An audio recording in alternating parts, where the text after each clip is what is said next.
Okay, Coach, you dropped game one 8-0, but you guys came back for a huge win in the nightcap. Yeah, guys played tough. First game, we had a lot of mental errors happen, physical errors as well. Pitchers missed spots. I mean, Coleman did a great job till the end there. Our part, we might have left him in one inning too long. Could have made a change a little bit earlier and kept us in a little bit better. So that's kind of on us as a staff and the coaching side. But the second game was good. Guys came back, they battled. I mean, we fell behind right away, but then we answered with a 2-spot to go ahead. They tied us back up and we went back ahead. I mean, it was a good game. It was a good all-around game. Guys made adjustments finally, and that's what we've been looking for. Goodnow hit his first career home run. That was a nice thing to see. Yes, yeah, he had some adjustments to make. I hope he doesn't think that's what type of hitter he is, because he's not. He needs to go the other way, stay on the line. When you do mess up, when you're trying to hit line drives, once in a while you will get under it a little bit and hit it out. He does have the power capable of doing that, but that's not his style of play, so I hope that doesn't go to his head. We'll see his at-bats coming up.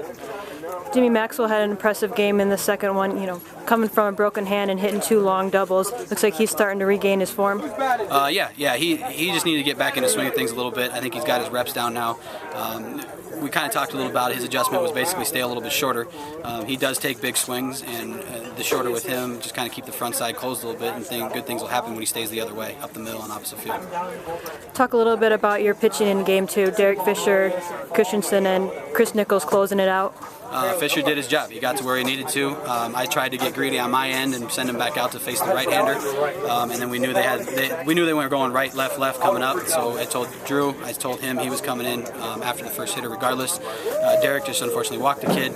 He wasn't too happy about it, but Drew came out, did his job, got his guy to get a ground or a bunt, and then they tried to make a switch over there to a right-hander to face the lefty, and we had Nichols ready to go in the pen in case that happened, and so we made the move to Chris, and Chris did his job. I mean, that's what he kind of lives for, is that situation with the game on the line type thing. His numbers usually reflect that. If he comes in when it matters, he usually throws a little bit better, but that's where he's got to improve a little bit.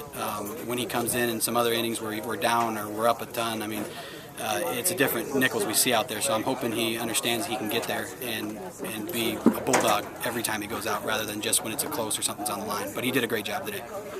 Wrapping up the weekend with a win over top 20 ranked opponents, it's got to feel good and get some momentum going for Tuesday against Briarcliff and then 4 more games next weekend against Minot State. Yeah, it's a good win. I mean, right now wins are hard to come by for us, and our guys took advantage of this one, and they're going to enjoy this one, but back to work Monday and got to get ready for a good Briarcliff team.